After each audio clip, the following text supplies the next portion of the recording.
Ladies and gentlemen, welcome to the Global Value Final Conference. This is a virtual conference, therefore we can't see you, but you can see us. But we know that several hundred people registered for this final event. My name is André Martinuzzi. I'm head of the Institute for Managing Sustainability in Vienna and coordinator of the Global Value project. Welcome also from my side. My name is Norma Schönherr. I'm the project manager for the Global Value project, and I am delighted to be here with you today to share the insights we have gained throughout 3 years of Global Value project and to reflect a little bit with you on how the journey has been. It's been an exciting 3 years of our life that we've spent doing the Global Value project. Global Value, managing business impacts on development. This project dealt with the specific question of how we can better measure and manage the impacts that businesses have on sustainable development. Now, sustainable development and corporations engaging with sustainable development issues is nothing new. This idea has been around for quite a while under headlines such as CSR, corporate citizenship, social responsibility, lots of terms out there. And at the Institute for Managing Sustainability, I think you have been busy researching this topic from different angles for the last 15 years. How did this topic of corporate responsibility for impacts actually arrive at the Institute? Looking back, where do we come from? Looking back to the history of the Institute, which is closely connected to the development of the debate on corporate social responsibility, I can tell you about how it developed over a period of about 2 decades. It was in the mid-1990s that we started doing research on issues which were later called corporate social responsibility, but under different headlines. This was the time, a few years after the Brundtland report, where the debate was mainly about sustainable development and then about corporate sustainability. It was in the 1990s that many companies started building up environmental management systems, especially in Europe. But you can have even a longer term look back on the development of this issue of what are companies responsible for and what does social responsibility actually mean. In the very beginning, many decades ago, companies started fulfilling their responsibility by donating money or time, basically money, and giving back society a little bit of the profit they made. This was the time of philanthropy. And nowadays we still find a lot of initiatives and projects which are basically funded by companies that do good things and they also talk about it. There's a broad variety of projects we find in the US, in developing countries, but also in Europe, where companies engage for a better world, for sustainable development, by simply subsidizing projects, development projects, humanitarian projects, or projects dealing with major societal challenges such as health or poverty. So philanthropy was one of the first expressions of corporate social responsibility that businesses showed. Why did we move beyond that? What are the limitations of this approach? Well, on the one hand, we have to keep in mind that doing good basically means doing good, and many of these projects are a step forward. They also might be a first step that a company engages with its responsibilities and with sustainable development issues. However, these projects tend to be a little bit different, a little bit distant of the core business of a company. So if a company funds activities somewhere else around the globe, they potentially might not learn a lot out of that, and it might not have a lot of effects on their core business. Another approach which has an equal long tradition is business optimization. So companies try to increase their efficiency, they increase the number of products they produce while reducing the energy input or the input of resources. We still find a lot of companies nowadays reporting about the efficiency of their production processes and interpreting this as their social responsibility. As I already mentioned, the 1990s was the decade of the environmental management systems. And this is a third approach to responsibility, which simply means we do the right things, but we do them in a well-organized way. So setting up targets, setting up strategies, responsibilities, and kind of checks on the way of implementing them is for many companies still nowadays a way to fulfill their societal responsibility, their social responsibility. 100,000 of companies worldwide have built up their environmental management systems, and they report about the achievements they gain out of carrying out projects in a well-structured and systematic way. A fourth approach, which is nowadays equally important as all the others, is product differentiation. Many companies produce products in a fair and environmentally friendly and sound way, and they perceive their social responsibility in sound production methods and without doing any harm to the environment, to animals, to people in the developing countries, and so on.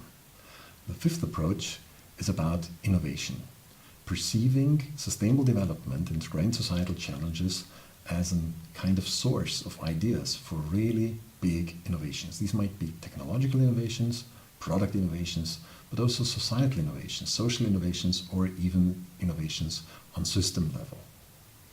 I would say this is one of the most interesting and promising approaches, and it's quite rare to find examples where companies really take a huge leap forward by inventing new things just because of societal issues, just because of their social responsibility. However, companies that do so, they really have a competitive advantage compared to other companies. And the sixth approach, and this is where we now end up in the late 2000s, so 2007, 8, 9, 10, this was the start of the debate about corporate responsibility for impacts, and this was also the starting point of the Global Value Project. The Global Value Project answered a call of the European Commission that actually funded this project, that asked for developing tools how companies might measure and manage their impacts. And this is a quite new and different understanding than before, because for many years there was a huge debate about corporate social responsibility being more or less voluntary. This debate took place in Europe, and especially in Germany and Austria, the German-speaking countries, where a lot of NGOs wanted companies not just to behave more environmental friendly or more social responsible, they also asked public policies to force companies to do so. And the companies responded by saying CSR, well, this is by nature voluntary. So the debate of more or less voluntary approaches took about 10 years, and to my individual perception, we lost a lot of years and a lot of time and a lot of power in discussing this issue of more or less voluntary CSR. And thanks to the European Commission, the UN, the World Business Council for Sustainable Development, there was a big step forward in a new understanding of CSR.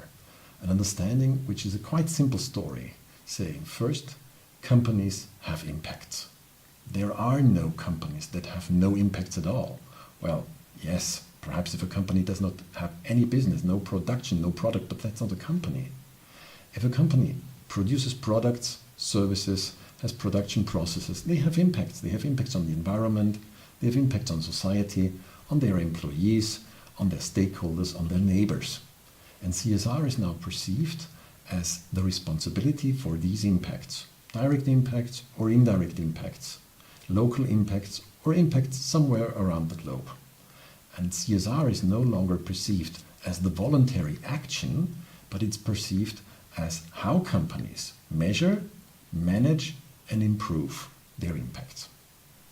Right, so the CSR story has really fundamentally changed from being charitable towards integrating considerations for sustainable development into a company's management processes and products, towards really a much more encompassing idea of what corporate sustainability could mean. And to my perception, as we've dealt with it in the Global Value Project, it has really shifted attention away from what companies do, or really what any organization does, towards what we actually achieve for the outside world, not just for our own organization, but beyond the borders of our own organization. And I think looking beyond this border of our own activities is one of the most challenging but also most exciting developments in this regard. And I think it's also interesting to consider whether we can actually do it alone. What do you think? Coming back to these 6 different levels, I think it became more powerful.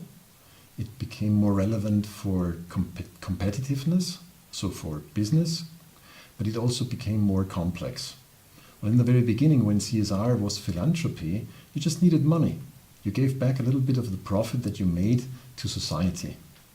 Later on, when we talked about efficiency, well, you need technologies, but still it's an issue that you can deal with within the boundaries of a company.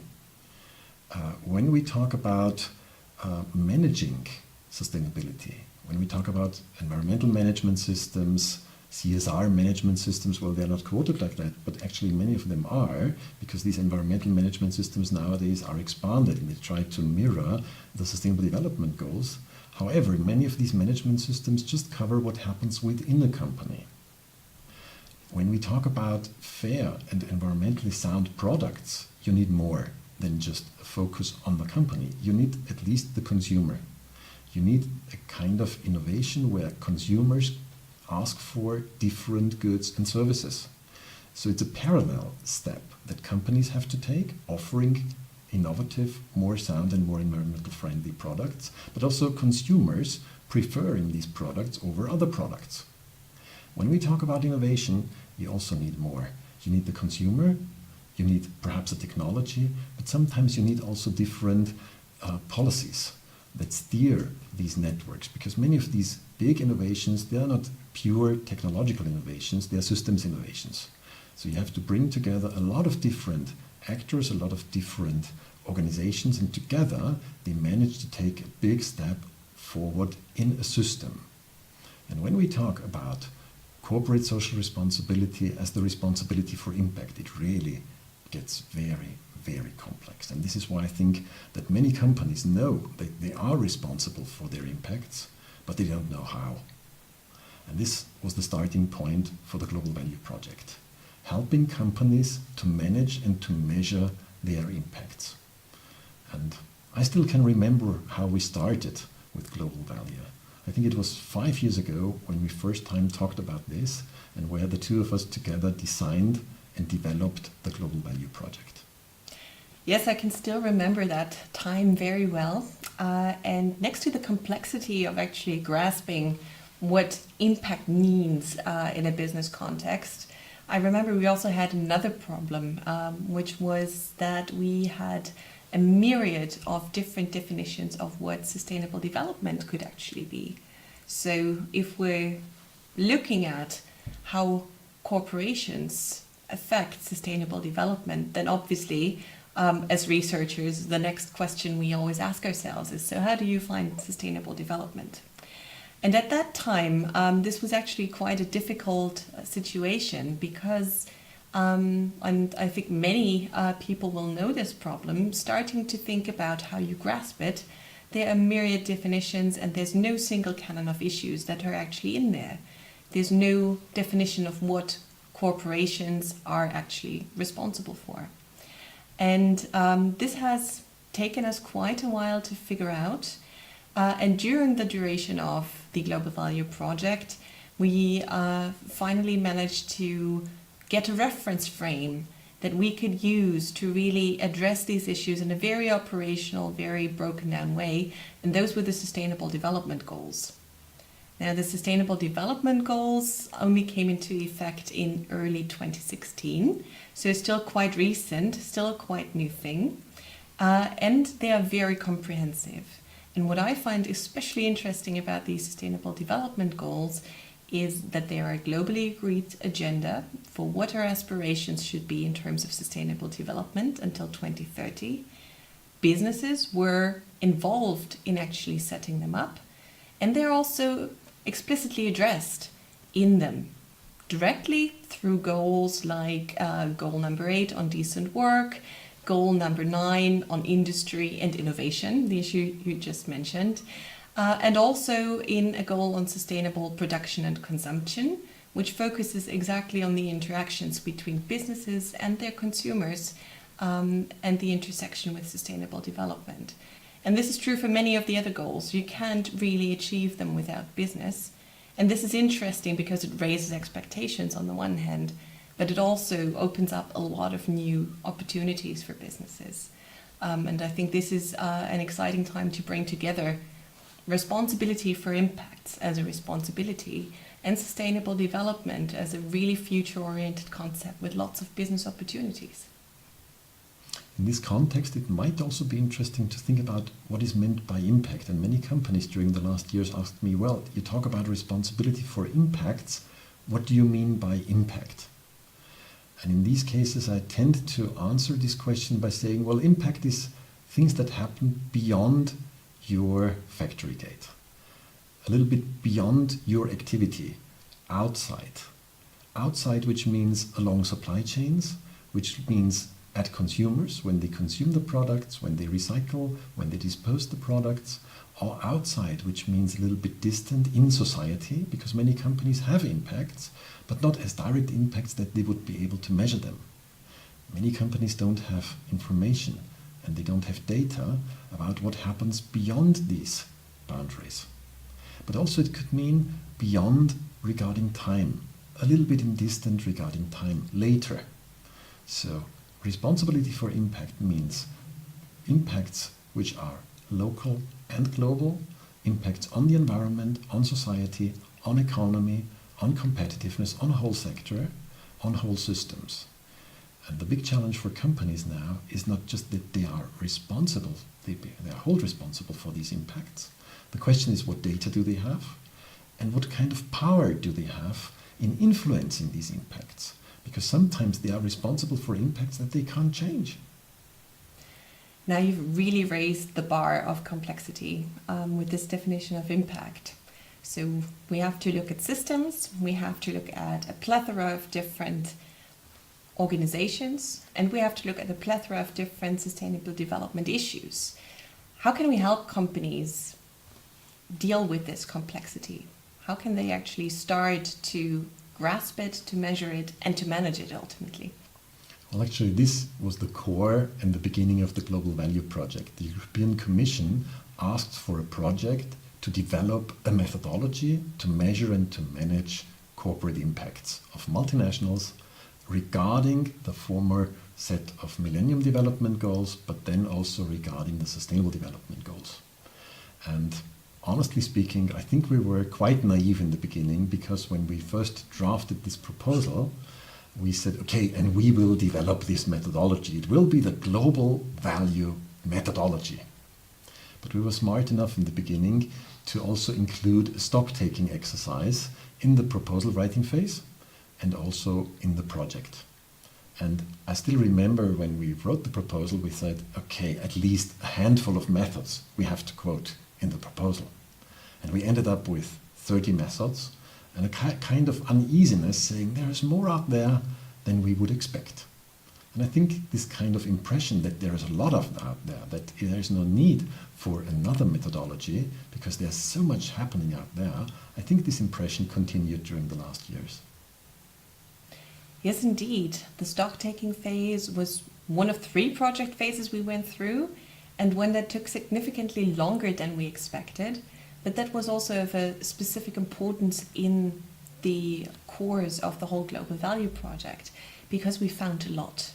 We found a whole variety of impact assessment, of impact measurement and management tools available to businesses today for the whole range of sustainable development issues that are covered in the SDGs. And that was exciting, but it was also a variety of tools that was extremely intransparent at first. So we collected about 220 of them, even more, and we continued doing that until almost the end of the project. So we now have a very large database of impact measurement and management tools that really cover most of the complex issues that we've just addressed.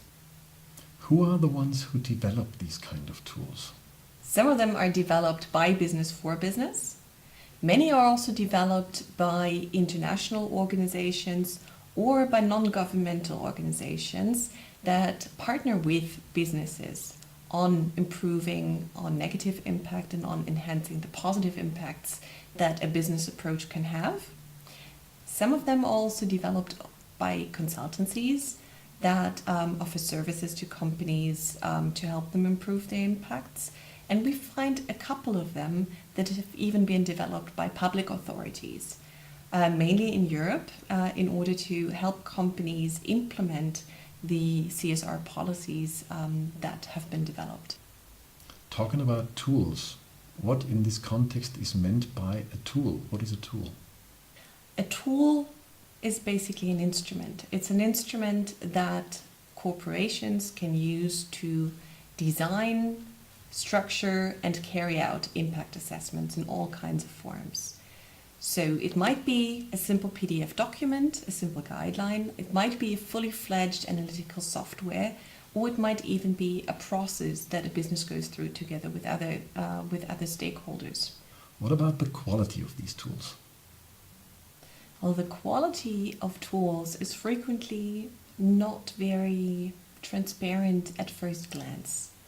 And many times it is hard to judge as a user what the actual qualities of a tool are and whether they fit to the needs of the specific user.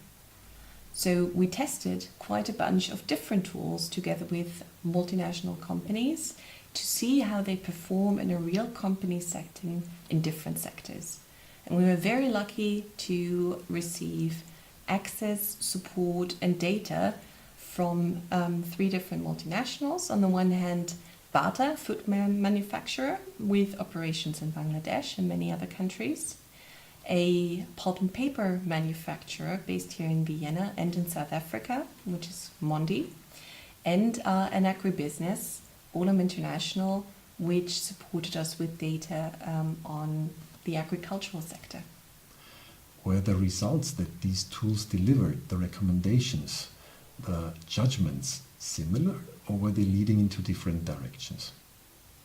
We did notice that there are a couple of different types of tools that are fit for specific purposes, but have limitations outside of those specific purposes. For example, we have tools that are very quick and easy to implement, that do not require a lot of effort and that can be done by one person. They may be very smart in that they really enable an easy access to some kind of information, some kind of learning experience about sustainable development issues, but they do not provide a lot of new knowledge above and beyond what is already available at the company. So for really measuring impact, this does not provide a lot of help. On the other end of the spectrum, we found tools that were extremely sophisticated, that really established causal links between what a company does and how it affects people and the environment much further down the line or much further down the supply chain. And those were really interesting analytically, usually also very sound methodologically, but they require a lot of prior knowledge by the user regarding both sustainable development and the methodological knowledge needed to apply them. And they sometimes take quite a lot of time for data collection, for stakeholder involvement, or simply because they require setting up new processes to manage issues depending on the outcomes of the analytical exercises. And with a lot of time, I do mean 6 months upwards. So this is quite a significant amount of time to be invested. For those sophisticated tools, we also noticed they are usually not done with a few people within the company that are really engaged. They need buy-in from leadership. They need buy-in from stakeholders to be successful. And this can be a significant hurdle to actually starting on the journey towards managing impacts. Talking about stakeholder involvement, is this just about management, or is this in a broader sense a question of governance? Impact management is definitely a question of governance, simply because companies are neither the sole cause nor the sole solution to many sustainable development issues. They need to work with others, and they also share responsibility with others, whether that be public authorities, whether this be civil society organizations, and quite honestly, also we as researchers have a contribution to make. So this is definitely a governance question. If we share responsibility, we also have to partner to find solutions. And that is something that many companies have made first experiences with, but something that I expect to accelerate a lot over the next years. So this is an exciting time to actually look closer at this specific question of how companies are embedded into partnerships, into systems of governance, as we call them, and how they work together with others to achieve impact. And that was the second big empirical part of the Global Value project. We carried out altogether 9 different case studies together with our partners in Bangladesh, with our partners in Tanzania, to look at such systems of governance, joint arrangements between companies and their stakeholders in the tea sector, in the gold sector, and in the textile sector. Industries that are very important in Bangladesh and Tanzania, and therefore were really good illustrations for these issues around partnering. At the end of the Global Value project, how can businesses, stakeholders, tool developers and policymakers make use of this broad variety of findings? Obviously, we do want to share our results with business and the wider stakeholder groups you just mentioned. We have therefore developed a toolkit that offers resources and guidance for companies and others wanting to engage with the issue of impact measurement and management. This toolkit is available online, and it includes all of the results that we have generated over 3 years of work. This includes our database of tools that has been made into a tool navigator that can be filtered according to quite a lot of criteria. We have results of all of the test applications that we ran with our case companies to test the quality of tools. We also have broken down the SDGs for different sectoral contexts to look at the materiality of different issues for different sectors. And we have quite a couple of other resources that are in the Global Value Toolkit that we want to explore together with the participants of this final conference over the next 3 days. Having a look at the scientific findings of the Global Value project, I find it quite interesting to see that the responsibility for impact and managing and measuring impacts now affects companies at a point in time where this has been discussed in many other communities before. In the late 1960s and the early 1970s, the impacts of projects, major infrastructure projects, were for the first time discussed in the area of environmental impact assessment. I still can remember when I was a young boy that there were large projects in Germany and Austria, especially in the energy sector, that were heavily debated within society. What would be the impacts of nuclear power? What would be the impacts of an individual power plant? So impacts was relevant. Impacts was relevant for society, but it was a quite limited scope. It was the impact of an individual technology or the impact of an individual project. In the 1980s, I got the impression that impacts became more relevant for donor organizations and on program level. So not project level, but program level. Many of these donor organizations spent a lot of money for projects somewhere else around the globe. Hundreds of projects, thousands of projects, millions or even billions of dollars or euros. And at the end, the main question was, what impact did we achieve? And we see this debate still nowadays in the community of program evaluation, especially when a lot of money is spent. Just think about the structure funds in Europe, development cooperation programs, or even research and innovation programs. Whenever a lot of money is spent, the question about impact is raised either in the beginning, ex ante, or in the end. Talking about impact assessment in the very beginning, this leads to policy impact assessment, which was a huge debate in the early 2000s at European level, where the impact assessment guidelines were developed and where major policy initiatives had to go through, till nowadays, have to go through a formally established impact assessment. Ask him about the impacts that they will cause in the future. More than 100 policies a year at European level have to go through such a kind of impact assessment, and a lot of methodologies have been developed over there. And now, a few years ago, all of these discussions are all about these questions of methodology and of measurement and management now hit the business sector. So for the first time they have to think about what are our impacts. And I find it quite interesting to compare these 4 different communities: project impact assessment, program impact assessment, policy impact assessment, now corporate impact assessment, because to my impression many of the issues that are raised and discussed are quite similar. For example, regarding measurement, we found several issues being very important for companies, for tools, for tool developers. And these issues cover system boundaries, for example, cover areas of data and causality. What did we learn in the Global Value project about these issues?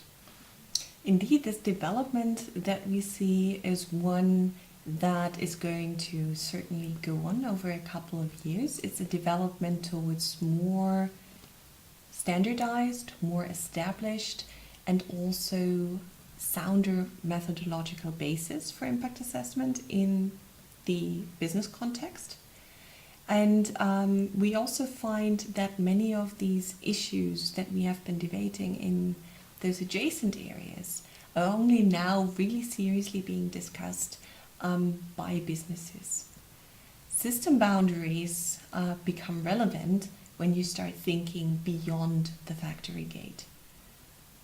So the question really arises, if you share responsibility with other actors in society, if your impacts materialize further down or up the value chain, where do you set the boundary? What should be the scope of your impact assessment? And this is something that we found is not really addressed in the existing impact measurement tools. This is something where companies are still really on their own. And while many companies are starting to engage with this, this is a new thing. And this is mainly being discussed in the business context under the headline of materiality assessment to a certain extent, which issues are material, and the question of which issues are material also determines to a certain extent where the system boundaries need to be set. Talking about materiality, does this mean you have to involve stakeholders to decide about materiality? Again, I think this is an area where there's much scope for future developments. Materiality assessment is something that we now find as an essential part of sustainability reporting standards, for example, in the new standards issued by the Global Reporting Initiative, but also in other contexts. So this topic is not going to go away. At the moment, I think a lot of companies still muddle through best as they can. I think many are already starting to involve stakeholders in order to determine what is important, what is material and what is not. But we do not have a standardized approach, no methodological guidance on how to do this yet. So this is definitely an area of development that will remain very relevant in the coming years. How do these tools deal with this issue of integrating data, let's say, into one impact indicator or even into one key figure which can be expressed in dollar or euro? We have quite a couple of tools that are very good at that. Tools that really look at opportunity costs, that try to determine the return on investing in more sustainable business models, in more sustainable investments, and we see this developing, especially in a lot of newer tools. But there's still a lot of methodological problems with monetizing impact. That is because a lot of environmental but also social impacts can only be assigned a monetary value with great difficulty. And also, under ethical concerns. This becomes apparent when one looks, for example, at the question of what is the value of a human life? What is the value of a certain plant species? What is the value of a whole ecosystem? And we see approaches that start actually evaluating these kinds of issues emerging, especially in the area of ecosystem valuation. There's lots of dynamics, and we have the first tools. Some of them we'll also have a closer look at in this conference that really try to take a systematic approach to assigning monetary value and to really making a business case for enhancing positive impacts, for maintaining these ecosystems in the long run. Now, we've talked a lot about measurement and the developments we see there, but really tools, as the name says, they're just an instrument, they're means to an end. And I think the more fundamental change will have to come in management. So looking at your experience and the things you've seen in other sectors, what do you think is going to change or have to change in business in the coming years to really enable impact management? First of all, I think this new approach to CSR has consequences for managers themselves. By now, sustainability has been organized by sustainability managers. In the future, every manager will have to take sustainability into account, because it's not about sustainability in an ecological way of or environmental way of understanding. It's being responsible for all impacts of a company. And it's basically what top managers are responsible for. So I would say it changes the perception, the approach of management as such. It will have consequences for management education. It will have consequences for the self-perception of managers and for their daily business. But even from a broader perspective, I would say it also changes the purpose of companies.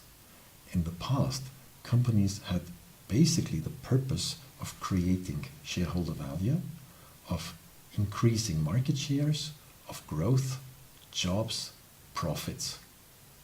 I would say from a broader perspective, it's about stakeholder value. That companies create value not just for themselves, for their shareholders, but also value for the stakeholders. And from an even broader perspective, I would say the purpose of a company is to create societal value. On the long run, a company that does not deliver a kind of societal value to society will lose its license to operate, because companies are part of society, and just delivering money, I would say that's not enough for the purpose of a future-oriented company. What does this mean for how we set management goals? What are we striving for in the future? A broader set of goals has to be considered. While in the past financial goals were in the focus, and later performance-oriented goals, think about eco-efficiency or resource efficiency, were also considered. But next to financial goals, I would say goal systems, reward systems, and targets and strategies in the future have to basically focus on impact. So setting goals on impact level is the challenge for impact responsibility and for management in the future. Okay. We've learned that those impacts actually materialize outside of the company. So does this also mean that companies will no longer just manage companies, but other things as well? Well, as a consequence of the increased power of multinational companies, you have to consider that some of these companies are more powerful than national states. They have more financial power, and most of all, they have the power of innovation. I would say the objects of management are no longer just the business as such, and it's business to business or business consumer relations. It's a responsibility that also considers supply chains, that considers as an object of management product life cycles, and in a very broad term that perceives socio-ecological systems, the whole system, as an object of management. For me, it's quite interesting to see that some companies perceive their role in broader systems, and that there are even certain cases where systems innovation happen, where an innovation is not just a product or a technology that's delivered and then the rest is done by the market, but that companies in networks, in webs of innovation, perceive themselves as part of a larger system. They try to understand their role in this system. They try to even understand the dynamics of a system, and then the whole system develops to an object of design. Co-designing systems is something that I would say is the most promising way for the future of sustainable development. Could you maybe provide an example for this type of systems innovation? Just have a look at the car manufacturing industry and its transformation from car manufacturers to mobility service providers. In the past, car manufacturers produced, improved, and delivered cars. This was their core competences. This was the technology that everything was about, and they simply delivered cars to a world market. Nowadays, in many towns, we see the rise of mobility services. Cars are no longer owned by individuals, but they are just a kind of public transport system where you simply walk next to a car, you open it with your smartphone, you use it, and you park it again in the public space. This meant a lot of transformation, a lot of steps forward that had to be taken by car manufacturers, but also by technology providers such as smartphone and app developers. It had to be considered by public policies, because in many of these towns you have to pay to park your car in public spaces, but not these kind of cars. They are free of parking charge. And it had to change also the habits of consumers. While in the past owning a car was part of your identity, in the future many millennials are no longer keen on owning a car. They just want to have the service at hand. So they just use the services, but they don't own the cars anymore. And to my impression, this was such a kind of systems innovation, because you had to have all of these different companies, stakeholders, policymakers collaborating in taking this leap forward. And I think there are other cases that we will see in the future. Just think about digitalization, think about Internet of Things, think all of these things that smartphones, but also smart other objects, smart clothing, smart health, smart homes, smart towns might deliver in this future. So the future challenge, if we want to achieve this kind of systems innovation, will be to coordinate a lot of different actors in those endeavors. How do you think this will affect the way management steers relationships, the way management engages with others to achieve the common objective? As the purpose, the goal, and the objects of management change, also the steering mechanisms will have to change. While in the past, managers were just focusing on their own business, command and control were steering mechanisms that were quite sufficient. When we talked about business-to-business relationships and supply chains, it was more a kind of bargaining attitude. While I think this transformation to a system-based view needs different kind of management and steering mechanisms, much more on targeted interventions, understanding the complexity, but also the ambiguity of systems, and more collaborative way. A collaborative way that companies that sometimes are competitors, but also have to collaborate. Companies on different levels of the value chain, of the supply chain, but also of the innovation value chain, will have to co-create new systems in the future and to co-develop these systems. And I think this really is a challenge for managers that are still, some managers which might still be oriented towards command and control. They have to deal with ambiguity, they have to deal with different interests, and they have to deal with different objects of management in the future. That's a very ambitious agenda for the future. Well, this is an agenda for the next decade, not for the next year, and for sure not for the next 3 days. So I think we have to have a vision where we want to go to, or where we think that we have to go to, keeping in mind that the Sustainable Development Goals also have a time horizon of a decade or even several decades. And I think this kind of visionary perspective is quite useful also for managers to know where the journey goes to. But every journey starts with the first steps, and the first steps are the next 3 days. What can participants of this virtual event expect from the next 3 days? Now we're actually excited to have come to the culmination, almost the end of the Global Value Project, and we want to start to take the first steps towards this future agenda together with all participants. And we have developed 3 broad formats in which we hope to get a little bit closer to making the first step. On the one hand, we have a 3-day workshop that starts right after this session, where we have a set of interesting speakers and webinars that guide participants through all of the major milestones that we have just discussed. We have invited tool developers and representatives of organizations such as the World Business Council for Sustainable Development, the Global Reporting Initiative, and others to discuss with us where impact measurement is moving and what we can already expect from the next generation of impact assessment tools. And we have provided space for individual exchange and for group exchange between the participants of this session, because we believe that learning from others is always the best. Learning from the practical experience of others is always the easiest way to learn.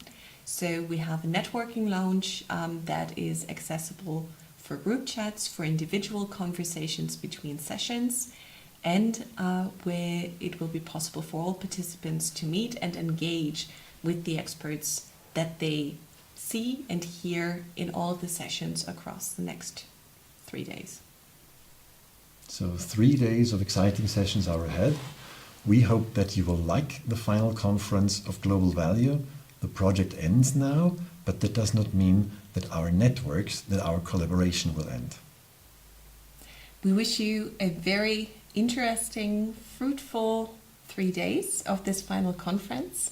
Please do not forget to check in with us from time to time.